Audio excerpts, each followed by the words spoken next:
জয় ঠাকুর।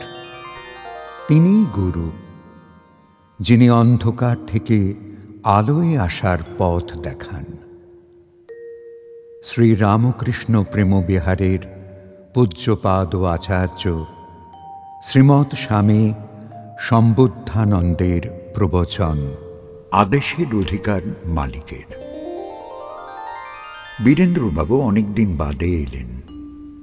মহারাজ তাকে দেখেই বললেন, কি গো বীরেন্দ্র, এবার অনেকদিন বাদে, তাই না? আমি কদিনই ভাবছি কে তোমায় চেনে, তাহলে তাকে জিজ্ঞাসা করে তোমার খবর নেব। যাই হোক, এসেছো দেখে খুব ভালো লাগলো। তা ভালো আছো তো বাবা? বীরেনবাবু বললেন, কি বলবো মহারাজ, আপনি তো আমায় রন্ধ্রে রন্ধ্রে চেনেন। আপনার কাছে এসব কথা বলতে ইচ্ছা হয় না, আবার জ্বালা জোড়ানোর জায়গায় বা কই মহারাজ। আপনি তো জানেন বরাবরই আমি কম কথা বলি, গিলি বেশি। পেটের কথা পেটেই রেখে দিই। সংসারে ফরমাস চালাতে বড্ড লজ্জা করে মহারাজ। কোন অধিকারে ফরমাস চালাবো? তারা তো আন্তরিক খেটেই চলেছে। তাদের আবার জল দাও, চা দাও, এসব করা কি উচিত? এইভাবেই তো থাকি। উঠে গিয়ে চশমা নিয়ে আসি, হাতের প্লেট নামিয়ে রেখে আসি। অন্যরা দেখি কথায় কথায় ফরমাস করে, আমি পারি না। আমার জ্ঞানে রুচিবোধে বাধে। মনে হয় আমি কেন এদের ভার বাড়াবো আবার? আদেশ করার অধিকার তার, যার একটা আদর্শ আছে। আমি অনেক ভেবেছি আমার আদর্শটা কি, ভেবে পাইনি মহারাজ। কখনো নিজেকে গৃহী বলেই ভাবছি, আবার কখনো উদারতাটাকেই প্রাধান্য দিচ্ছি। কোনো কোনো দিন আবার আদর্শহীন, লক্ষ্যহীন একটা সংসার সাগরের তরণীও মনে হয়েছে নিজেকে। কেন যে কি করছি, ঠিক ঠিক করছি কিনা, কোনো প্রত্যাশার লক্ষ্যে দৌড়চ্ছি না তো? এসব ভেবেই তো বেশিরভাগ দিন হাত পা গুটিয়ে বসে থাকি, তৎপর হয়ে শুধু ওদের সাহায্যটা করে যাই। সবসময় নিজের দোষটাই যেন প্রকট করে ধরা পড়ে। মাঝে মাঝে তো আবার ভাবি, এত সহ্য করি, তবু শান্তি পাই না কেন? মহারাজ এবার কথাটা কেড়ে নিলেন। বললেন, দেখো বাবা, ওই যে সহ্য কথাটা বললে, ওইখানেই রয়ে গেছে এই অসহায়তা বোধের কারণটা। সহ্য যারা করে তাদের দুটি শ্রেণীতে ফেলো। একদল সহ্য করে নিজের আমিত্বের বাহাদুরিতে, আরেক দল সহ্য করে বিরক্তি, গ্লানি, অসহায়তাতে। দুজনেই অবশেষে ব্যথা পায়। সহ্যটা বড় নির্মল ব্যাপার বাবা। সহ্য কারো উপর নয়, কারো জন্য নয়। নিজের ক্ষমতা কতটা, এই বিচারের জন্যই সহ্য করা। কোনো কারণ যদি রাখতেই হয় সহ্যের পিছনে, তবে নিজের সহ্য সীমানা পরখ ও নির্ণয় করাটাই কারণ। কেউ এর কারণ হতে পারে না। যার যত সহ্য, তার তত ক্ষমতা। শ্রীরামকৃষ্ণের বাণীটি মনে পড়ে না বাবা? যে সয় সে রয়, যে না সয় সে নাশ হয়। সহ্য ছাড়া এই জগতে কে কোথায় বড় হয়েছে দেখাতে পারবে?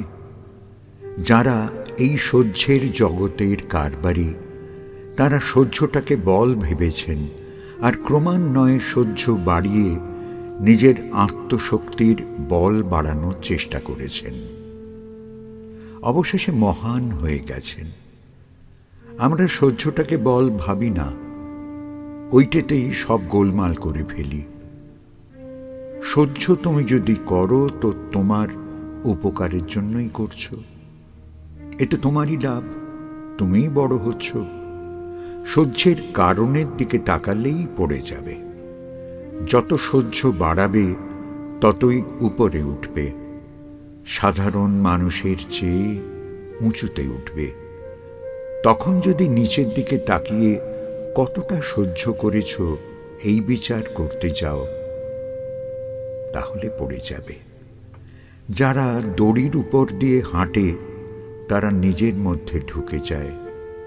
কত লোক তাকে দেখছে, কত উপর দিয়ে সে হাঁটছে, দড়ির গিঁটগুলো ঠিক ঠিক দেওয়া আছে তো, এসব বিচার করে না। মনে প্রসন্নতা নিয়ে মুচকি হাসে আর হাতে ছাতা বা মাথায় ঘটি বা লাঠি ঘোরাতে ঘোরাতে দড়িতে হেঁটে যায়। তুমি অমন সহ্য করছো? কথাটা বললে দেখে বুঝলাম একটু ভুল হয়ে যাচ্ছে তোমার। সহ্যটা তোমার স্বার্থেই তুমি করছো, এটা ভাবলে তবে সহ্য করতে পারবে। আর দ্বিতীয় থাকের সহ্যের কোনো দাম নেই। এই দুনিয়ায় ওই ধরনের মানুষদের কাজের কোনো মূল্যায়নই হয় না। তুমি বললে তুমি যতটা পারো নিজের কাজ নিজে করো, এটা গর্বের কিছু নয়, দুঃখেরও কিছু নয়, ত্যাগ তো নয়। ভগবান তোমায় সুস্থ শরীর, সময়, বুদ্ধি, শিক্ষা, শান্তি সব দিয়েছেন। তুমি কেন লোককে খাটাবে তোমার কারণে? চশমা নিয়ে আসা, হাতের কাপ প্লেট রাখা, নিজের জামা কাপড় নিজে কাচা, এসব কি কোনো কাজ হলো? বাচ্চারা অসহায়, ওদের দাঁত মাজিয়ে দিতে হয়, খাইয়ে দিতে হয়, মেখে চটকে ভাতকে মন্ড করে দিতে হয়। তুমি কি অমন নাকি? বীরেন্দ্রবাবু বললেন, মহারাজ, আমার আদেশ করতেও বড় কুণ্ঠা বোধ হয়। এটা করো, ওটা করা উচিত, এনে দাও, ফেলে দাও, করে এসো, এইগুলোর মধ্যে আমার অহংকারই প্রকাশ পায়। মহারাজ বললেন, দেখো, আদেশ মানে কি সেটা আগে নির্ণয় করতে হবে। শিক্ষক পড়াশোনা করার আদেশ দেন, বাবা মা সহবত শিক্ষার আদেশ দেন। কি করতে হয় আর কি করব না, এই জ্ঞানটি তো বড়দের বা গুরুজনদের আদেশ থেকেই পূর্ণতা পায়। আদেশ একটি সনাতন শিক্ষা বাবা। প্রামাণিক পথপ্রদর্শকেরা আমাদের সঠিক পথে চলার নিয়ম নির্ণয় করে সেসব পালনের আদেশ দিয়ে গেছেন। আদেশকে আর সবাই দিতে পারে? যিনি সত্যটা জানেন, যিনি সঠিক, যার মন নির্মল, তিনি আদেশ করতে পারেন।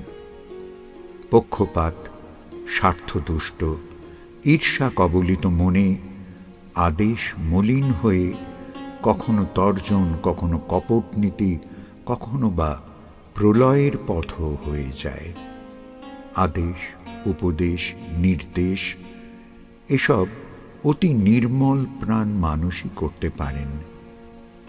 এগুলোই ধীরে ধীরে সমাজে নীতি বলে প্রচার পায়। বীরেন্দ্রবাবু কি যেন বুঝে বললেন, মহারাজ, আদেশের মধ্যে অহংকারের ভাব আছে বলেই তো আমার মনে হয়। রাজা আদেশ দেন, মন্ত্রী আদেশ দেন, এমনই তো শুনেছি।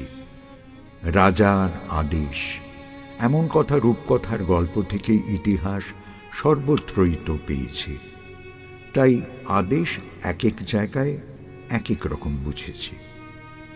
মহারাজ দ্রুত বলতে লাগলেন, না না, তা বললে হবে কেন? খবর নয় বাবা, আদেশ শুধু রাজা কেন, যিনি নির্ভুল, যিনি সত্য, যিনি অপীড়ক, ত্যাগী, আবার স্বার্থ বুদ্ধি শূন্য, তিনিই করতে পারেন। এত শত বোঝার চেয়ে তোমরা জানবে ঈশ্বরই আদেশের অধিকারী। আমরা এই স্বার্থ জর্জর স্বল্প ধৈর্যের মনে আদেশ কথাটা মুখেই আনতে পারি না। এবার বীরেন্দ্রবাবু বললেন, না মহারাজ, আদেশ শব্দটা ভুলই বলে ফেলেছি। আসলে ওটা ফরমাস হবে। আমার কাউকে ফরমাস দিতেই বড্ড বাধো বাধো ঠেকে। মহারাজ চঞ্চল হয়ে উঠলেন। মাথাটা দোলাতে লাগলেন আর ধীরে ধীরে বলতে লাগলেন, না না না না, কখনো না। কাউকে ফরমাস করা ভালো নয় বাবা।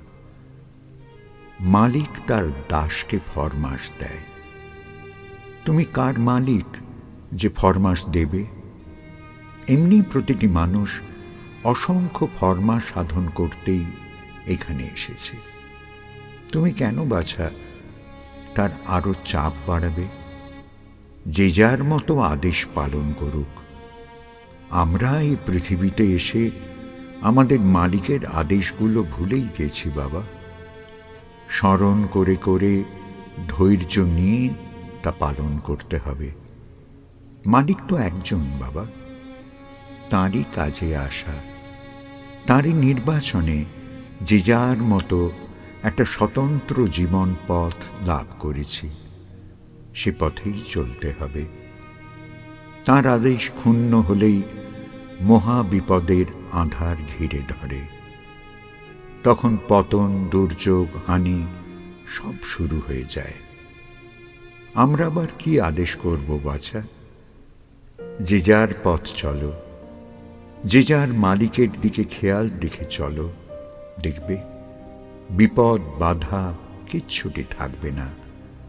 যদি কখনো বোঝো কেউ সেই মালিককে বিস্মৃত হয়েছে, পথ হারিয়েছে, দুর্যোগের পথে পা বাড়িয়েছে, তার জন্য কাতর প্রার্থনা জানাতে পারো। তার উপকারের জন্য নয় বাবা, তার প্রতিকারের জন্য।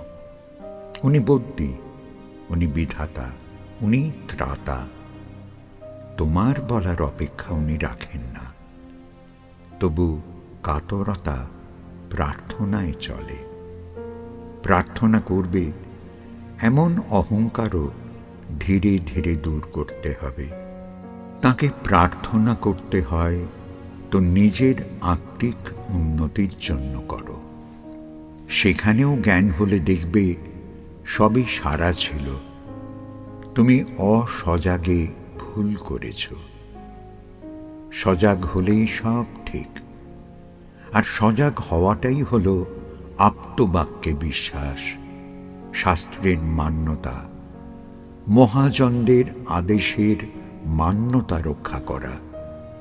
কি জানো তো, সব আগে থেকেই নির্ধারিত। প্রাণপণ সেটা বিশ্বাস করে যখন যেমন হচ্ছে, যখন যা আসছে তা গ্রহণ করো। ধৈর্য, সহ্য, বহন, পালন, উত্তেজনা শূন্য হলেই সব ব্যাধি সরবে, নয়তো ঘিরে ধরবে। আমাদের ফরমাস করার আর অন্যের উপর আদেশ চাপানোর বদভ্যাসটা বড্ড বেশি। এটা অনুভব করে খুব দুঃখ পাচ্ছিলাম নিজের কারণে।